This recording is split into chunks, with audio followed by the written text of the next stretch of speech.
প্রতিটা জায়গায় আন্দোলন করে করে আমাদেরকে পশ্চিম বাংলার রাজধানী কলকাতায় যেতে হবে। প্রয়োজন হলে আমরা ব্রিগেড যাব। আপনারা প্রস্তুত আছেন? হাত তুলে বলুন প্রস্তুত আছেন? প্রস্তুত আছেন? হাত নামান। ওই কে কে আসবে প্রশ্ন করবেন না, কে কে আসবে প্রশ্ন করবেন না।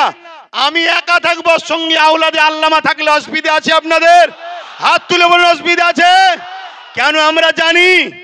আমরা জানি ইতিহাসের পাতা সাক্ষী দিচ্ছে, যতবার আমরা লড়াই করেছি, সংগ্রাম করেছি, সংখ্যা বেশি হলে আমরা জিতিনি, আমরা সংখ্যা কমে জিতেছি।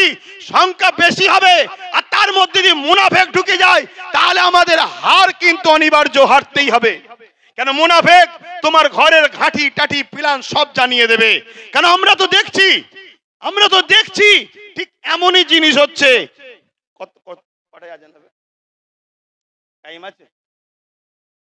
টাইম আছে 5 মিনিট বলবো, একটু সবাই সাক্ষী দেন, কেন কাজ কাম ছেড়ে এসেছে। 5 মিনিট, হ্যাঁ একটু মন দিয়ে শোনেন। আমরা তো দেখছি সেই প্রবাদ বাক্য আছে না, পাড়ায় চোর পড়েছে, সবাই বেরিয়ে পড়েছে, চোর ধরো চোর ধরো চোর ধরো।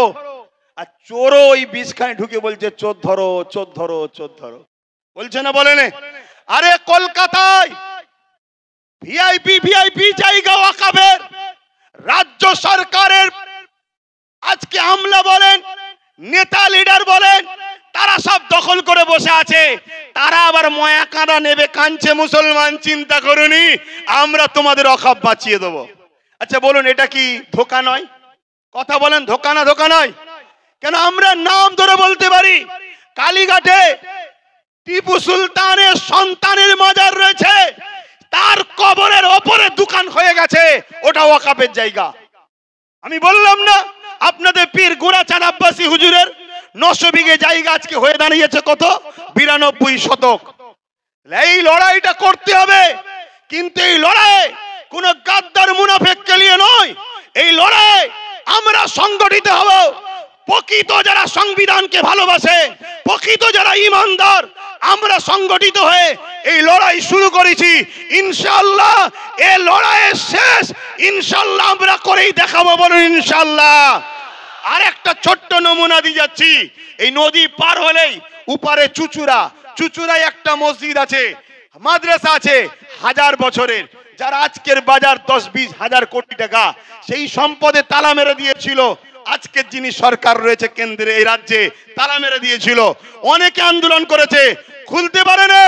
অনেকে আন্দোলন করেছে, খুলতে পারেনি। মাত্র 12 থেকে 15 হাজার যুবক নিয়ে আহলে সুন্নাত ওয়াল জামাত আন্দোলন করেছিল। তালা খুলে আসর মাগরিবের নামাজ পড়ে সেখান থেকে এসেছিলাম আমরা। কারণ ইমানদার কখনো হুকুমতকে ভয় করে না, ইমানদার সৃষ্টিকর্তাকে ভয় করে। ইমানদার বোমকে ভয় করে না, কামানকে ভয় করে না, বন্দুককে ভয় করে না, শাসকের রক্তচক্ষুকে ভয় করে না। ইমানদারের হৃদয়ে আল্লাহর ভয় রয়েছে। তাই যখন আমরা 4টে পর্যন্ত পারমিশন ছিল, 4টে পার হচ্ছে, আমরা দাবি রেখেছি নামাজ পড়বো, তারপরে ঘরে যাব, আর নাই খাটিয়া করে যাব। তখন র‍্যাব না বাজছে, র‍্যাব ভয় দেখাচ্ছে, র‍্যাব না বাজছে। আমি মাইকে বলেছিলাম আজ আমরা 14-15 হাজার র‍্যাব নিয়ে পিটবে, সংবিধান বিরোধী কাজ করবে। কাল থেকে যেখানে পাবো সেখানে আমরাও পিটিয়ে দেখিয়ে দেবো।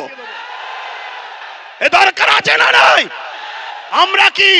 আমরা কি এদেশে জন্ম হয়েছি শুধু লাঠি খাবার জন্য, মার খাবার জন্য, ভিক্ষা লিবার জন্য? আমরা সংবিধান বিরোধী কোনো কাজ করিনি, আগামীতেও করবো না। ঠিক না বেটি? তুমি আমার মসজিদে তালা মারবে, আমার মাদ্রাসায় তালা মারবে, আর আমি বলতে গেলে তুমি প্রশাসনের পাওয়ার দেখাচ্ছ। ওই প্রশাসন তোমাকে তো আমরা দিয়েছি। তাই আজকে সংখ্যা কম মেরে নেবে, কালকে বাংলা জুড়ে যেখানে পাবো প্রতিশোধ তুলে সংবিধানের হক আদায় করে দেখিয়ে দেবো। সংবিধান রাইট দিয়েছে না দেয়নি? কথা বলুন, দিয়েছে না দেয়নি? আব্বাস সিদ্দিকী ফালতু বকছে না। সংবিধান বলেছে কেউ যদি তোমার উপরে জুলুম করে, রাইট আছে তুমি প্রতিশোধ নাও, রাইট। আর মনে রাখবেন, ইসলাম জুলুম করাকে হারাম করেছে। ভাই বলছিল না ডিফেন্স করাকে ইসলাম জায়েজ করেছে। ডিফেন্স, আমাকে মারবে, আমার কবরস্থান, আরে কালকে তোমার আমার দাদুকে কবর দেবে না পুড়াবে, সেই অস্তিত্বের লড়াই চলছে। সংবিধান যখন তোমায় রাইট দিয়েছে, তুমি লড়াই করবে না করবে না? কথা বলো, করবে না করবে না? কিন্তু এই লড়াইটা করবে কার সাথে? যারা বিগত ৭৭ বছর যারা ওয়াকফ খেয়েছিল, মসজিদকে লুটেছে, মাদ্রাসাকে লুটেছে, কবরস্থানকে লুটেছে, তাদেরকে পাশে করলে লড়াই করবে নাকি? এ কথা বলো। কারণ এই সমাজে দুই ধরনের ওয়াকফ নিয়ে লড়াই হচ্ছে। একদল লড়াই করছিস, ভাই তুইও তো ওয়াকফ খেয়েছিস রে, তুই তো যারা ওয়াকফ খাই তার সঙ্গে তোকে দেখা গেছে, তুই আজকে চিল্লাচ্ছিস কেন? সে বলছে ভাই বুঝিস না কেন, এ তো ভাগ দিত, মুদি নিলে ভাগ দেবে না, তাই তো লড়াই করতে নেমেছি। মুদি যদি ভাগ দেবে বলে, এ কিসের লড়াই আবার? কথা বুঝছেন না, বোঝেন না? আর আরেক দল লোক লড়াই করছে, আলহামদুলিল্লাহ আল্লাহকে সাক্ষী রেখে বলছি, লড়াই করছি আমার ইমানের অস্তিত্ব, আমার দ্বীনের অস্তিত্ব, আমার সংবিধানের উপরে কেন্দ্র সরকার হাত দিয়েছে, তাই ইমানের দায়িত্বে লড়াই করছি। ভাইরা আমার, তাই বলবো লড়াই করতে হবে। তাহলে এই ডাক আগামী দিন ঘুরতে ঘুরতে বাংলার অলিতে গলিতে আমি দেখছি ভাইরা যদি চান, আপনারা যদি চান, আগামী দিন বাংলা রাজধানী ব্রিগেড হবে। রাজি আছেন তো নাকি? রাজি আছেন তো নাকি? হাত নামান। ধোকা দেবেন না তো? ধোকা দেবেন না তো? কেন ধোকা অনেকে দিয়েছিল বলে মন খারাপ করে চুপ করেছিলাম। ভাই অনেক বুঝিয়েছে, দুজন দিয়েছে বলে 500 জনকে আপনি কষ্ট দিচ্ছেন কেন? কথা ঠিকই, কিন্তু যার দিল ভাঙে সে কষ্টটা সে বোঝে। কিন্তু আজ আবার আপনাদের স্বার্থে, আপনাদের স্বার্থে, দেশের স্বার্থে, নিজের অস্তিত্ব, নিজের ধর্মীয় স্বাধীনতার অস্তিত্বের স্বার্থে আমি আবার নেমেছি, ধোকা যেন না হয়। মনে রাখবেন, আর একটা বিষয় বলে যাই, আপনারা তো ওয়াকফ নিয়ে তো সব শুনলেন, সবাই বক্তব্য দিল, আর একটা কথা শুনবেন না? মাদ্রাসা ধ্বংসের মুখে জানেন, মাদ্রাসা ধ্বংসের মুখে জানেন, গত বছর দায়িত্ব নিয়েছে রাজ্য সরকার। তার আগে পর্যন্ত মাদ্রাসা পরীক্ষায় একটা সিলেবাসে যে নম্বর হবে মার্কশিটের, তাতে একটা কোরআনের বলে পাঠ থাকতো, অর্থাৎ কোরআনে কত নম্বর পেয়েছে। এই বছর থেকে সেটাকে পাওয়া যাচ্ছে, মার্কশিট ছেড়েছে, তার মধ্যে কোরআন কথাটাকেই তুলে দিয়েছে। যে বলেছিল কোরআন শেষ হয়ে যাবে, আজকে কোরআনটাকেই তুলে দিয়েছে। কথা শুনছেন না শোনেননি? আপনাদেরকে এই কথা শুনে কষ্ট হচ্ছে নাকি? অনেকে ভাবছে এই সময়ে মোদিকে বিরুদ্ধে লড়তে গেলে দিদিকে তো দরকার।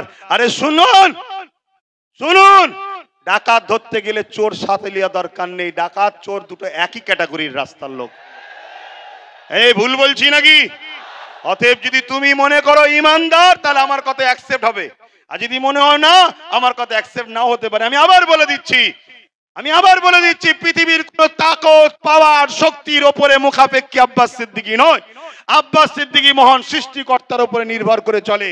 তাই হক কথা বলছি, আমার মাদ্রাসার সিলেবাসে মার্কশিটে কোরআনের যে জায়গা ছিল সেই পাঠটাকেই তুলে দেওয়া হয়েছে এই রাজ্যে।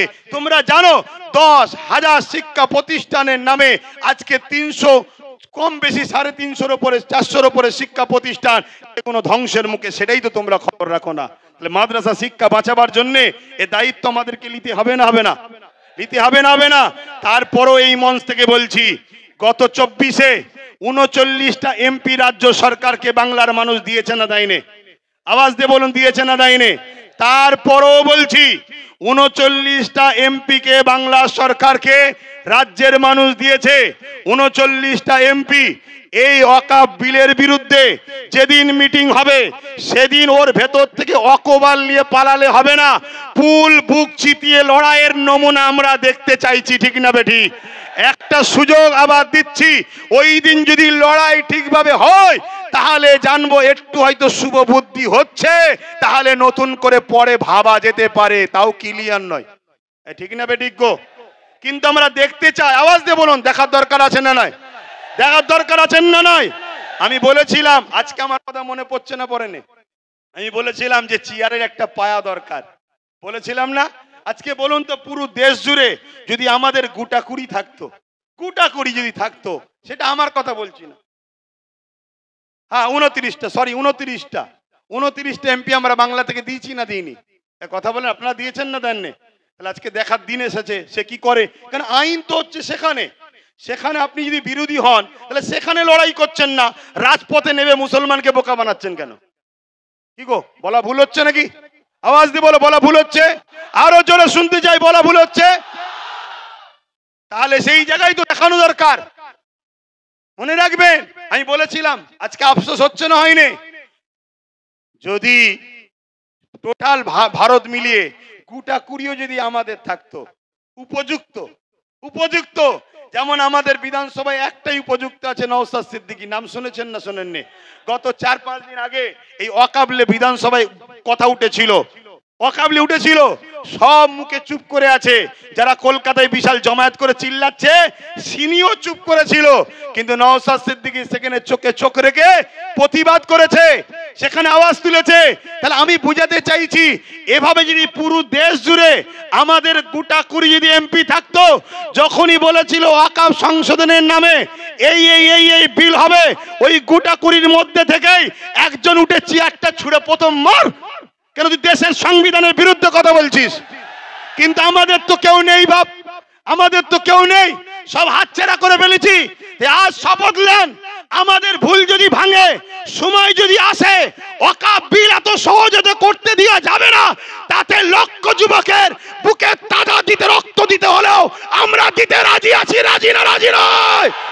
কিন্তু এরপরেও আগামী দিন শুধু রাস্তায় দাঁড়িয়ে দাঁড়িয়ে আমরা লড়াই করবো কেন? রাস্তায় দাঁড়িয়ে দাঁড়িয়ে কতবার চিল্লাবো? তাই আগামী দিন সেন্টার হোক, রাজ্য হোক, সব জায়গাতেই আমাদের পক্ষে উপযুক্ত পায়া দাঁড় করিয়ে রাখা দরকার আছে না নয়? আছে না নয়? অঙ্গীকার করছেন তো নাকি? অঙ্গীকার তো নাকি? আল্লাহকে সাক্ষী রেখে হাত তুলে বলেন, মুনাফিকি নয়, আল্লাহকে সাক্ষী রেখে বলেন। আজকে বড় দুঃখ, আজকে বড় আফসোস, একটা কেউ আমাদের বলার নেই। ওয়াকফ নিয়ে বলবে কে? আমাদের কেউ নেই। মাদ্রাসা সংরক্ষণ, মাদ্রাসা বাঁচাবার জন্য বলবে কে? আমাদের কেউ নেই। ওবিসি, ওবিসি বোঝেন? এ ওবিসি বোঝেন? আকসার লোক তো ওয়াকফ জিনিস কি সেটাই বোঝে না। ওবিসি বোঝেন? ওবিসি হলো একটা সংরক্ষণ, যার মাধ্যম দিয়ে দু একটা হলেও মুসলমান চাকরি পাচ্ছিল। সেই ওবিসিটাকে বড় প্ল্যান মাফিক গোঁজামিল করে সংরক্ষণ দেওয়ার জন্য সেটা আজকে কেস হয়ে বন্ধ হয়ে যাওয়ার জন্য এবছরেই 400-র উপরে মুসলিম ডাক্তার তারা বসতে আর পারলো না পরীক্ষায়, তাদের লাইফটা বরবাদ হয়ে গেল এই ওবিসির কারণে। এগুলোকে আপনাদের জানতে হবে। আমি শেষ করছি বক্তব্য, এখানে একটা শেষ কথা বলে যাই। নিশ্চয়ই আপনারা শুনেছেন সুলতান হিন্দ গরিবে নওয়াজ খাজা মঈনুদ্দিন আজমিরি, জিনার দরগাতে দরবারে আমরা লক্ষ লক্ষ মুসলিম হিন্দু সবাই যাই। আর গত 14 বছর ধরে আমার দেশের প্রধানমন্ত্রী তিনিও চাদর পাঠাচ্ছে। আরে কত বড় আপনি নিমক হারাম, আপনি নিজে চাদর পাঠিয়ে সেই বাজারটাকে আজকে ভাঙার চক্রান্ত করছে। আমি যুব সমাজকে জানতে চাই, শুনে রেখে দাও, গরিবে নওয়াজ তিনি যিনি তিনার ইশারায় ঘোড়া বসেছিল, সেই ঘোড়াকে তোলার এমন করে সেই সময় ক্ষমতাশালীদের ক্ষমতা হয়নি। এই আজকে গরিবে নওয়াজের মাজারকে যারা তুলতে বলছে, প্রয়োজন হলে আমরাও এখান থেকে হুজুরের রওজাতে যেতে রাজি আছি না নয়? সত্যি করে বলুন, রাজি আছি না নয়? উঠে দাঁড়ান, কারা যেতে পারবেন? উঠে দাঁড়ান, উঠে দাঁড়ান, কারা যেতে পারবেন? দিল থেকে বলছেন যেতে পারবেন, যেতে পারবেন। এ লড়াই কিন্তু শেষ থেকে ছাড়তে হবে, কেন বারবার হয়েছে কাউকে খেতে দিলে সে আবার শুতে চাইছে। অতএব এই জায়গা শেষ আমাদেরকে করে ছাড়তে হবে। তাই আপনারা এই জায়গা থেকে পিছপা হওয়ার ব্যাপার নেই। আগামী দিন বিভিন্ন জায়গায় করে করে কলিকাতার রাজপথও আমরা নামবো। কলিকাতায় করার পর পুরো দেশ জুড়ে বিভিন্ন জায়গায় আন্দোলন চলছে। সবাই আমরা একসাথে হয়ে অন্য রাজ্যের মানুষদের এক হয়ে আমরা যাব দিল্লিতে। রাজি আছেন না নয়? দিল্লিতে শুধু চিল্লাতে যাব না, দিল্লিতে শুধু চিল্লাতে যাব না, যারা সংবিধান ও দেশকে মিটাচ্ছে তাদেরকে নামাতে আমরা যাব। রাজি আছে? এই মাথা যেন মনে থাকে, ধোঁকাবাজি করলে হবে না। জন্মেছি যখন মরবো একদিন, ইনসাফের জন্য লড়বো, মানবতার জন্য লড়বো, দেশের জন্য লড়বো, সংবিধানের জন্য লড়বো। নিজের মাতৃভূমির বসবাসকারী গরিব হিন্দু, দলিত, আদিবাসী, সাঁওতাল, বাগদি সবার জন্য আমরা লড়বো। এতে আপনারা প্রস্তুত আছেন না নয়? আছেন না নয়? আমি সংক্ষেপ করছি, কষ্ট দিলাম আপনাদেরকে, কষ্ট দিলেন। আমি যখন কথা বলি এখান থেকে নয়, এখান থেকে কথা বলি। আমার কথা বাপ ওই তেল মাখালু হয় না। তাই হয় চুপ করে যেতে বলেন, চুপ করে যাব, আর নাই কথা বলবো। হ্যাঁ, একটা মিস্টেক হয়েছে, যেটা 6 তারিখে বললাম, ডক্টর বাবা সাহেব আম্বেদকরের ওটা জন্মদিবস নয়, সরি, উনি ওই দিনে মৃত্যুবরণ করেছিল, সেটা পুরো দেশ জুড়ে স্মরণ করা হতো, কিন্তু এই ডিসেম্বর 6 তারিখে এটা রানিং এর মাথায় হয়ে গেছে, যার জন্য আমি দুঃখিত, ওটা মৃত্যু দিবস ছিল। তো যাক, আমি সংক্ষেপ করছি, আমরা এসেছি যখন ছোট্ট করে একটু সৃষ্টিকর্তার কাছে হাত তুলব, আল্লাহুম্মা আমিন। আয় আল্লাহ, আজকে আমাদের এই ডাক, আমাদের এই লড়াই, আমাদের এই আলোচনা, আমার মাতৃভূমিকে বাঁচাবার জন্য আমাদের এই লড়াই,